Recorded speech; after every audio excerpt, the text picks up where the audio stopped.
right, today we're going to do the May 22nd Distance Learning Packet, and you're getting close to the end, so just stay with me a couple more days and then you'll be done with first grade. So today I want to remind you again to do the reading, and I hope you'll do the reading all through the summer, even after distance learning has ended, because reading every day is really important in first and second grade. All right, so today we're going to reread the story Double Trouble, which is in your packet. You can just follow along with me if you would like. Let me make this a little bit bigger for you in case you want to read with me. All right, so read along with me. Double Trouble. Jack and Jeff did not want to go see Dr. Vega. The dentist was nice, but Jack didn't like the noisy machine she used to clean his teeth. Jeff didn't like looking up into the bright light. When the boys got to the office, Dr. Vega had a surprise for them. She gave Jack a pair of headphones. He got to listen to music, not the machine. She gave Jeff a pair of sunglasses so the light would not bother him. Going to the dentist was not a problem now. So what we're going to do is we're going to look for the names of the characters in the story. So when we look for the characters, we look for names. Do you see any names in the story? Do you see Jack? Jack is one of the characters, right? He's one of the kids in the story who the story is about. So I'm just going to write it. I think I'll just write it right here. And you do not have to write it. This is just for us, right? All right. Do you see another name of a character? Oh, there's the dentist name. What's the dentist name? Dr. Vega. So I'm just going to list Dr. Vega right here. And there's one more. Can you find it? I see it. Do you see it? Do you see Jeff? All right, so these are the names of the character. Jack. Right here, right? Jack. That one's Jeff. Jeff, Jack, and Dr. Vega. And I know that's Jeff because he's wearing the sunglasses. And there's Jack with the headphones in. All right, so the next thing we're going to do is we're going to read a story together. I feel like there's not enough reading in these packets. That's why I've been wanting to read these to you. And remember, these are books that you would have been reading in your classroom. These are part of Benchmark Advance, our reading series, and you would have read these in your classroom. But since we're not in our classroom, I'm going to give you the opportunity to read them with me now. Your page would have been the little black and white ones, paper ones. So this one is called The Shell That Crawled. Did you know that there's shells that can crawl? There's a hint to what kind it is. Maybe some of you know what kind of shell that is. But if not, you will find out. So we have our high frequency words, father and mother. And we're looking at words that have ah, like fawn, saw, sauce. The shell that crawled. And I'm not going to point to the words because I've noticed in the video that sometimes it's not lined up perfectly with what I'm saying. So I'm not going to point. I'm just going to show you the page and we'll read it together. That way I won't be pointing to the wrong word. It was a hot August day. Tess ate her lunch and smiled. Tess was happy because she liked picnics at the beach. So there they are eating their picnic. After she ate, Tess went to the water. She looked at all the smooth rocks. She picked up a shell. "Can I take it home?" she asked. Mom nodded yes. "Can you hear the sea in it?" she asked. Tess held the shell to her ear. "Yes, it sounds like the waves," she said. At home, Tess put the shell on her desk. Then she turned out the light and went to sleep. A sound woke Tess up at dawn. Where had it come from? She looked at her desk. The shell was crawling across it.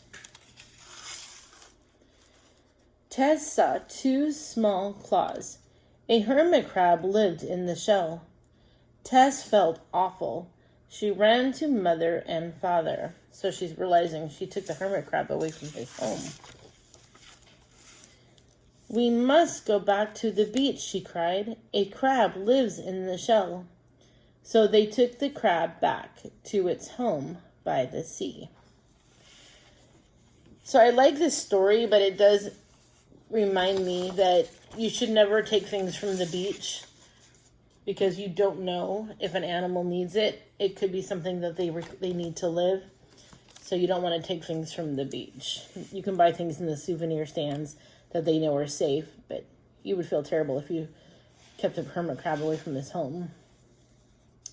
All right, so we are done with the reading part, and now we're on the writing. So for writing today, we have a free write.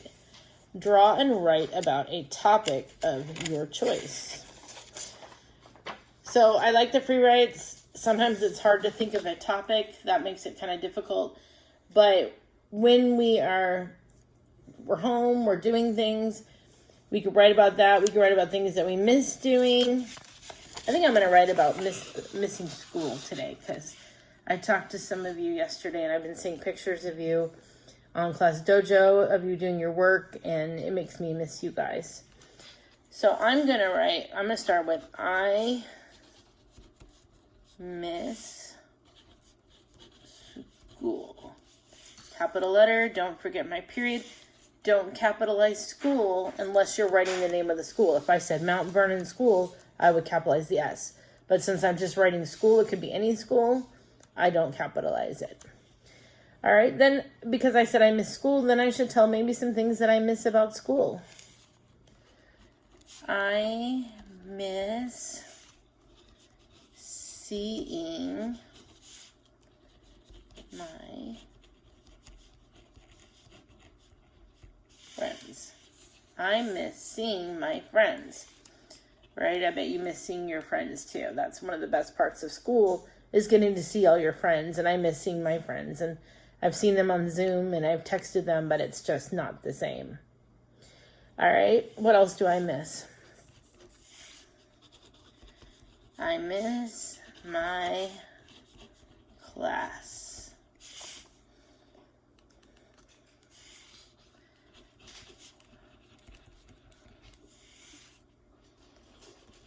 I miss seeing their smiling faces. So let's read what I wrote. I miss school. I miss seeing my friends. I miss my class. I miss seeing their smiling faces. I think one of the things I miss the most is when I come out to the line and everybody comes running up to give me a hug, and it makes me feel good. And I know we're not going to be able to do that when we come back because we're going to have to stay 6 feet apart. So, well, writing this made me miss you guys even more. So I guess that's the way it goes, but maybe that's good. Write about something that then makes you a little bit sad. So after I write and I've read it, I know it's good. Now I'm going to draw a picture of my class. I'll do that at the end of the video because you don't want to watch me draw. Well, maybe you do, but we're not going to do that today. All right, so we're going to not do that, but let's look at the next thing. So we have our grammar, spelling. We have done this page before, so we're not going to do it together.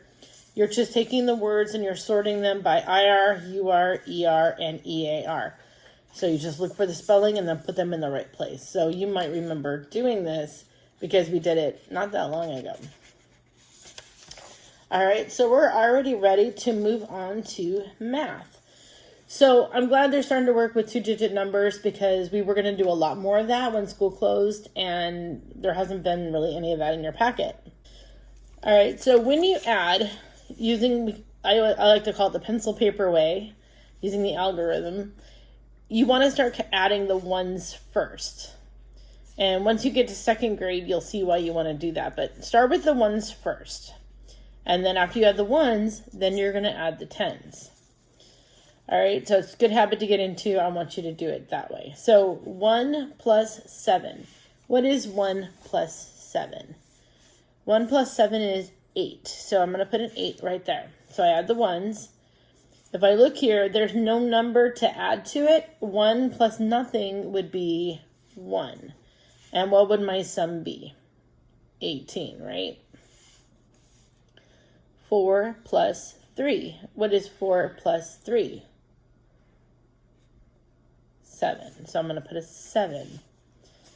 And there's a 1. There's nothing to add to it, so I just bring the 1 down. And what is my sum? 17, right?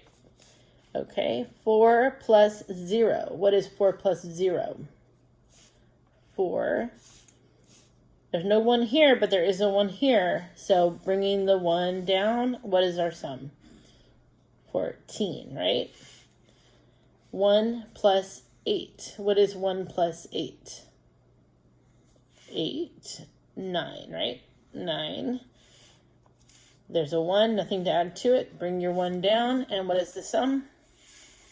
19. Okay.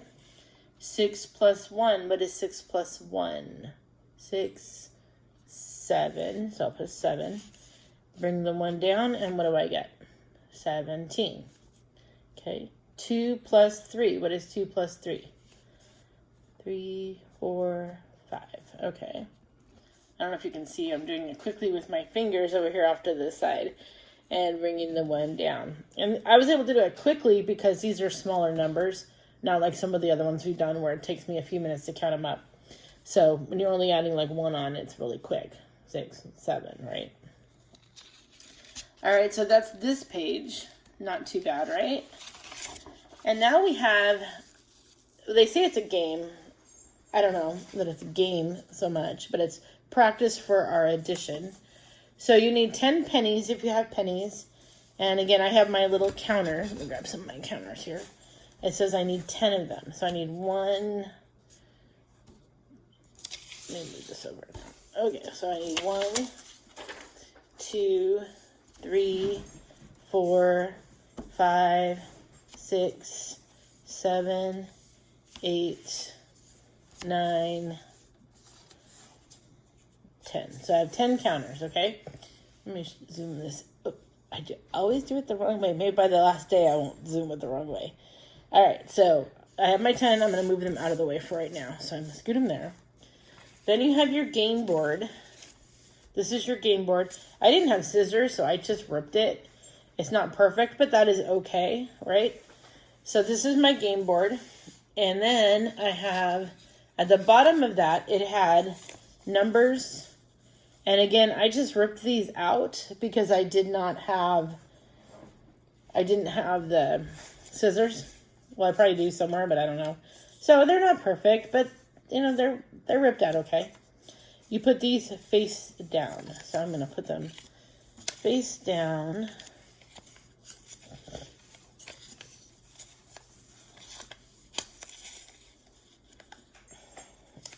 Did I lose one? No, it's 2 through 10. So there are 9 of them, I think. Okay. All right. So here's how you play. All right. So they're all mixed up because I did not keep them in order. Draw a card and show the number using your pennies or your counters. So I know this is the 9 because I ripped the 6. It doesn't matter. You could draw a little line underneath it like that if you're having trouble keeping track of which one is the 9 so you know which way it goes. So I'm going to count out 9 counters. So I'm going to 1, 2, 3, 4, 5, 6, 7, 8, 9. All right, I'm going to put those all right here. 1, 2, 3, 4. And they don't fit all the way on the board because it's a big number, but that's okay. Okay, there's my 9. 9 plus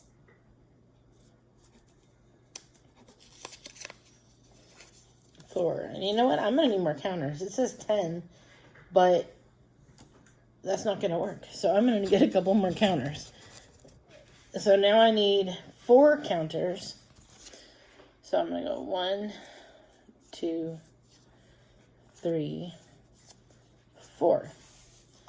All right, so now I'm going to figure out, I have my part, and I'm going to figure out my whole.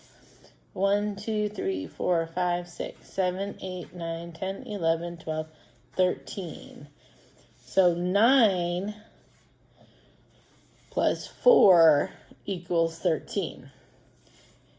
And you also could have just put these here and kept your counters off to the side. I might do that next time because they'll fit in better. Okay, and then clear it off. You'll still need more than 10 though. All right, I'm going to flip over this one. And again, I know this is the 6 because I ripped the 6 a little bit. Okay, so I'm going to put the 6. This time I'm going to put the 6 right there. Oh, that does fit a lot better, doesn't it? All right, I'm going to count out my 6 counters right here. 1, 2, 3, 4, 5, 6. Plus 2. Okay, so 2 more. I'll set those right here. So now we have 6 plus 2 equals 1, 2, 3, 4, 5, 6, 7, 8. 6 plus 2 equals 8. There's your whole would be 8. I could put them there, I suppose. So 6 plus 2 equals 8. So the point of this is to just practice your facts. There's no end point, no starting point. You just kind of do some. When your parents feel like you've done enough, then you've done enough. But it's just getting that practice, adding those numbers up, and then having those counters there if you need them to count on. All right, so it does say write the addition number sentence, but it doesn't tell you where to do that. You could do that off to the side, I suppose, but you've ripped it out, so it doesn't matter. So I would have done 9 plus 4 equals 13. 6 plus 2 equals 8. So you could just write them on the side there if you wanted to, just to keep track of which ones you've done. All right, so that would be it for today. And I want you to have an amazing day. Have a great day. Don't forget to do the reading. Go back and do the writing. Remember, you can write about whatever you want. You do not have to write about my topic. And I will see you next time.